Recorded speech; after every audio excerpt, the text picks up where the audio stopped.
Então vamos lá. Devo investir, quitar dívidas, construir uma reserva de emergência primeiro? É uma questão que precisa ser respondida e existe, é claro, um caminho adequado, o melhor caminho para você sair desse problema, caso você esteja endividado. Então vamos analisar o seguinte, né? Primeiro que é importante você você ter clareza sobre o que fazer e tomar logo uma decisão para poder sair desse momento de travamento, de paralisia. É muito comum quando você tem dívida, mas também você sabe que precisa investir e você sabe também da importância da reserva de emergência, você não sabe por onde começar, é importante desenhar um caminho, alinhar as estratégias para poder você logo tomar uma decisão e caminhar em direção a uma solução dessa questão aí, né?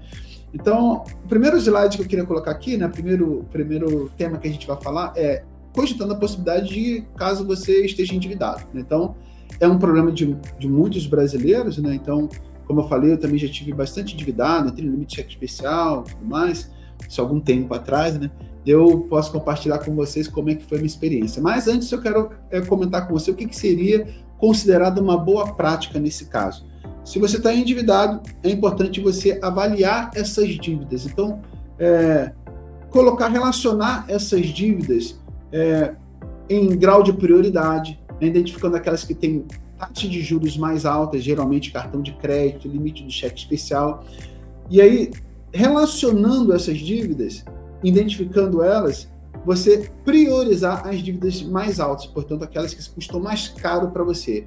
Porque, obviamente, fica claro de que quanto mais rápido você eliminar as dívidas de juros mais altos, mais fácil você vai sair desse problema, né?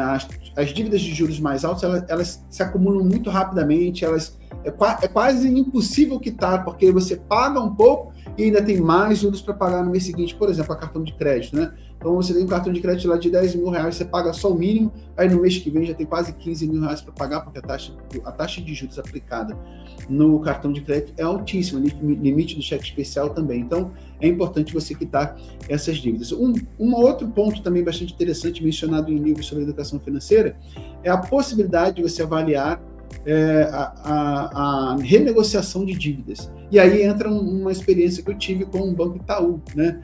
Como eu falei, já tive compromissos financeiros que eu não consegui quitar por causa da construção da minha casa e tudo mais, e essa dívida foi acumulando e chegou no valor tipo de, sei lá, quase 15 mil reais, alguma coisa assim. E eu fui entrar em contato lá com o Itaú porque eu vi que tinha a possibilidade de fazer uma renegociação. Na ocasião, eles não me ofereceram essa renegociação. Depois, lá na frente, depois passando o tempo, ainda sem quitar a dívida, eu entrei novamente em contato com o banco. Nesse caso, meu nome já estava comprometido no SPC e tudo, mas sempre com aquela intenção de quitar a dívida. Eu entrei em contato com eles e renegociei por uma taxa de juros menor e um pagamento mais facilitado. Então, muitas vezes, a pessoa entra nesse ciclo que já está mergulhado dentro do endividamento e naquela tentativa desesperada por pagar, consome todo o recurso financeiro que tem com a intenção de pagar. Na grande maioria das vezes não consegue, mas eventualmente em um mês consegue pagar a prestação. Mas como não sobra nada, fica fácil entrar novamente numa dívida. Então a renegociação, ela é um caminho facilitador, porque você muitas vezes numa renegociação, ao invés de você pagar, por exemplo, R$500 por mês, R$600 por mês, e talvez eventualmente até conseguindo pagar esse valor, você renegocia para pagar um valor um pouco mais baixo, sobrando alguma coisa de orçamento para poder garantir um fôlego e evitar de que você novamente não entre no limite do cheque especial, alguma coisa nesse sentido. Então, na renegociação, é importante que você pense e converse, entre num acordo para que você consiga parcelas dentro do teu orçamento e com alguma folga, para você ter garantia de que você vai pagar e não atrasar mais uma vez o pagamento. Então, é importante. E se você está endividado, pensar sobre relacionar essas dívidas, verificar as que têm os juros mais altos e depois você priorizar logo o pagamento dessas que o mais rápido possível, essa que tem os juros mais altos. Mas não abandonar ou não deixar de lado, né, a opção de renegociar, né, para garantir que você consiga pagar com facilidade. Aí a gente passa para um próximo ponto, né? Então, se você fala assim, olha, Bruno, essa é a minha situação. Eu estava bastante endividado, entendi, poxa, melhor olhar para essas dívidas de juros mais altos primeiro, tudo mais, pensar eventualmente numa renegociação. Se eu conseguir tudo isso, né? Se eu conseguir me organizar, listar, identificar as prioridades e começar a negociar por um parcelamento mais facilitado, né? Qual seria o próximo passo? Uma vez que essa dívida, esse pagamento da dívida já entrou dentro do meu orçamento e em alguma medida estou conseguindo equilibrar. Nesse próximo passo, o que você deve fazer é imediatamente pensar em construir uma reserva de emergência. A reserva de emergência ela é muito importante porque vai impedir que alguma emergência, algum imprevisto, coloque você novamente no endividamento. E aí, falando sobre a reserva de emergência, né, que é essa reserva em dinheiro, que vai garantir que nenhum imprevisto aconteça com você, geralmente se fala em 3 meses de salário, 6 meses de salário. Eu gosto de pensar não no salário, eu gosto de pensar no custo de vida. Quanto é o teu custo de vida?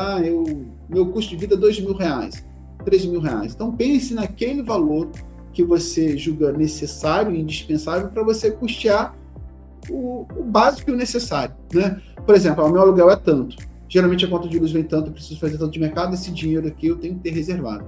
E essa reserva de emergência, eu vou contar a minha experiência. Eu acredito, né, que funciona bastante assim. Ela pode ser construída ao mesmo tempo em que você dá o primeiro passo nos investimentos. E por que eu acho isso bastante importante? Por isso que o tema desse slide é esse, como você consegue fazer a reserva de emergência sem deixar de investir. Quando você se torna um investidor, a sua mentalidade muda, todo mundo que percebe isso, todo mundo que começa a investir percebe isso. Você começa a ver imediatamente um efeito sobre o teu trabalho, aquele dinheiro que você ganhou, rendendo, gerando um rendimento. Pela primeira vez, você vai experimentar um benefício de receber dinheiro pelo trabalho que você já fez, aquele dinheiro que você trabalhou, ganhou, né, e colocou ele para multiplicar, para render. Então, esse tipo de experiência promove na pessoa um maior cuidado em relação aos gastos. Então, para mim, funciona bastante isso. Quando eu fiz os cálculos sobre pagar as minhas contas, criar a minha reserva de emergência e já na intenção de investir, eu pensei, bom, eu acho que eu consigo fazer tudo isso, mesmo que seja um pouquinho em cada. Isso trouxe para mim um reset ali de mentalidade. Eu comecei a perceber de que, poxa, eu posso comprar 4 fundos imobiliários, 5 fundos imobiliários, 6, 10 fundos imobiliários, posso investir R$500 ao mesmo tempo que eu pago a prestação do carro, ao mesmo tempo que eu quito alguns compromissos financeiros, porque isso vai garantir para mim a experiência de estar investindo na Bolsa de Valores, ao mesmo tempo que eu estou andando com meus compromissos financeiros e construindo a minha reserva de emergência. A avaliação que eu fiz foi o seguinte, de que por muito tempo da minha vida eu nunca tive reserva de emergência, e é importante ter. Só que uma pessoa condicionada a nunca ter reserva de emergência, ter uma reserva de emergência de, por exemplo, um salário ou R$1.000, na verdade, assim, uma reserva de emergência bastante discreta já gerava para mim uma certa tranquilidade. Olha, eu não tenho um salário mínimo guardando, mas eu tenho por R$400 aqui que deixei na minha conta, não vou mexer. Surgiu alguma emergência aqui, eu vou poder lidar com isso. Então, por isso que eu considero bastante interessante e bastante produtivo, até no sentido mesmo de você evoluir como investidor e como uma pessoa que agora tomou as rédeas da vida financeira e está caminhando para uma direção bem diferente, agora que saiu de endividado, né, que saiu daquela pessoa que não tinha nenhum controle financeiro, para uma pessoa que está colocando as dívidas em ordem, está pagando as dívidas e criando a reserva de emergência. É muito importante você começar a investir, porque, como eu falei, além de você construir aquela renda mensal vinda dos seus investimentos, que inicialmente vai ser modesta, você vai se interessar um pouco mais por fundos imobiliários, ações, aprender, ler mais a respeito, ao mesmo tempo que você está construindo a reserva de emergência. Então, eu considero de que é indispensável que uma pessoa que pensa hoje em melhorar a vida financeira consiga equilibrar esses 3 pratinhos, né? Pagar as dívidas, construir a reserva de emergência e já começar a investir, né? Eu considero isso indispensável. Como você pode fazer isso? Contribuições simultâneas. Então, se você tem, por exemplo, uma renda de R$3.000, você tem compromissos financeiros de R$800 ou R$1.000, né? R$800, vamos lá. E compromissos financeiros em relação a pagamentos de compromissos financeiros, dívidas que você eventualmente parcelou. O ideal de que, nesse caso, se você recebe R$3.000 ou um pouco mais, é de que você tenha o suficiente para poder separar, para pagar um pouco das suas dívidas ao mesmo tempo que você constrói a reserva de emergência. Aí você vai colocar, por exemplo, eu estou pagando R$400 desse compromisso financeiro, vou colocar aqui 200 na minha reserva de emergência. Vou colocar ali depois mais R$400, vou pagar esse compromisso financeiro meu. Coloquei já mais 200 na reserva de emergência. Bom, hoje eu tenho já um caixa ali de R$400. Será que no próximo aporte ali, no próximo mês, isso pode acontecer até de um mês para o outro, né? Mas será que no próximo mês eu já não posso colocar um pouquinho na reserva de emergência e comprar uns 4 fundos imobiliários? Se um fundo imobiliário custa R$10, 30, 40, 50, R$80. Será que eu não posso comprar um fundo imobiliário? Ou quem sabe 2, 3, 4, né? Isso vai começar a introduzir você dentro dessa experiência de se tornar um investidor, ao mesmo tempo que você está resolvendo essas questões de construir a reserva de emergência e investir, né? E pagar os seus compromissos financeiros. Na minha avaliação foi assim que eu fiz, né? Então eu pensei, olha, eu nunca tive reserva de emergência, eu vou fazer o mínimo de reserva. Eu fiz as contas, falei assim, se eu tiver que fazer 6 meses do meu salário para depois começar a investir, vai demorar bastante tempo. Eu queria logo, e é claro, isso é motivador, é bastante estimulante você começar a receber rendimento, eu comecei a investir em... primeiro foi Tesouro Selic, logo no começo, depois, logo em seguida, comecei a investir em fundos imobiliários, ações e tudo mais, enquanto estava pagando dívidas. E aí, meus compromissos financeiros, eu me lembro até hoje como cartão de crédito, tinha parcelas de 4 de 6, 3 de 8, carro, tinha 17 de 60, que eu comprei meu carro em 60 meses, né? Não tinha nenhum conhecimento sobre educação financeira, e eu comprei o carro e me arrependi bastante, né? Mas eu procurava amortizar ao mesmo tempo que eu pagava que eu começava a investir aos pouquinhos. Eu acredito que isso com certeza vai funcionar para você. Então, assim, você não deve negligenciar a reserva de emergência, mas é interessante de que você dê um pontapé inicial ao investimento que vai garantir para você um fator de multiplicação maior. Você vai ver um resultado maior. Isso vai ser estimulante para você. Qual seria o outro passo, né? Depois que você